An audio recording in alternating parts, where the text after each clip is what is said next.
everyone, and welcome to yet another episode of Frankly Speaking with Dr. Sanjay Modi. This is an initiative by Definitive Homeopathy to address all the queries pertaining to homeopathy, its principles and practices. We have been getting many positive response from many of those who have been watching these episodes.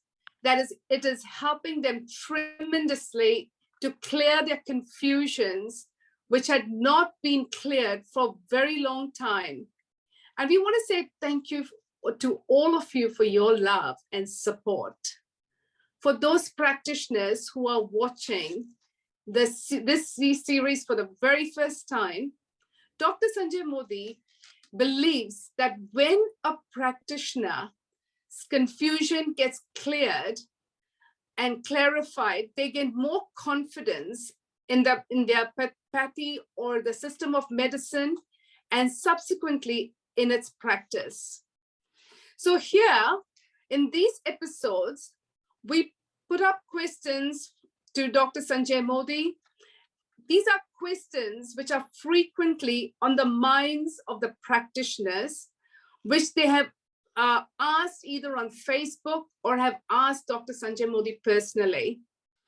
So, sir, today the question is, in many of those who have been watching your webinars and heard you speaking, have found you saying quite often that there is nothing like acute remedies and chronic remedies. What do you have to say about this? Yeah, I do say that there is nothing like acute or chronic in remedies.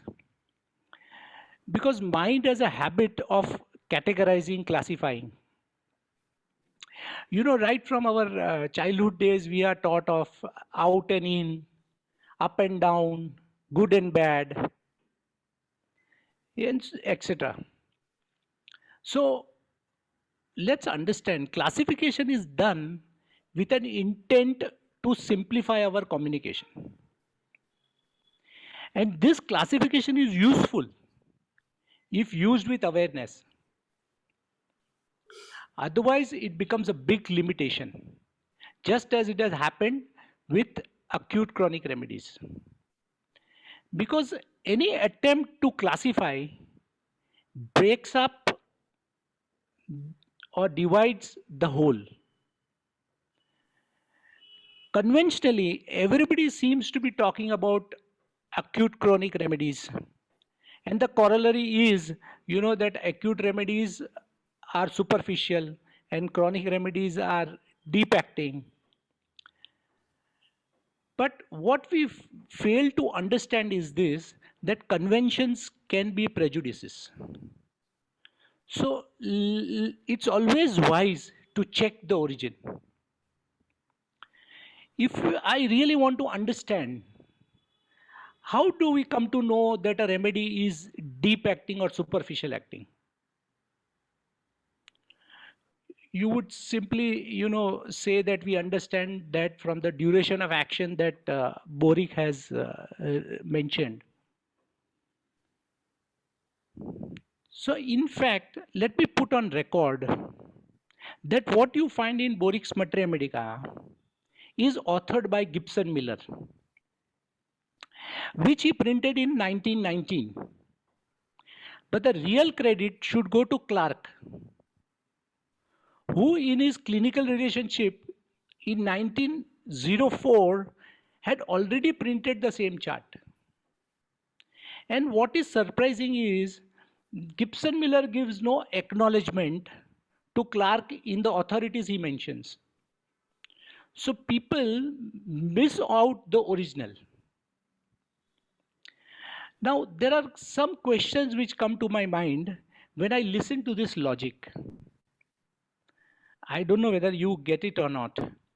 But the first thing that comes to my mind is, what do we understand by duration of action? As put by Clark. See, it could mean how much time will it take to start its action? Or it could also mean how long will its action last? How do we decide? How do you decide which one is it that they are referring to? Secondly, do we have the source of how did Clark come down to these conclusions? Is it from drug proving, or is it from clinical data? And Hmm. if duration of action means the days the medicine will work for, that's the customary understanding that we are being told around, then according to both, we are on a self-defeating path. And second Hmm. aphorism becomes invalid because there cannot be permanent cures. Since the maximum duration of action of any remedy that they have listed lasts for 90 days only. So Hmm. according to them, remedies don't work beyond 90 days. So then there are no permanent cures. Now that is what we don't see in our practice. So what is the factual understanding is what we need to understand. If we look at the classification of acute and chronic in 70s, two aphorism in Organon, Hahnemann's definition is clearly for diseases and not for remedies. Ah, Classifying diseases has a purpose because we can right. clearly verify the classification of acute chronic disease in clinical practice. We know there are acute diseases, there are chronic diseases. So, it's very verifiable. And it helps a homeopath to know and predict the course the disease will take in time to come.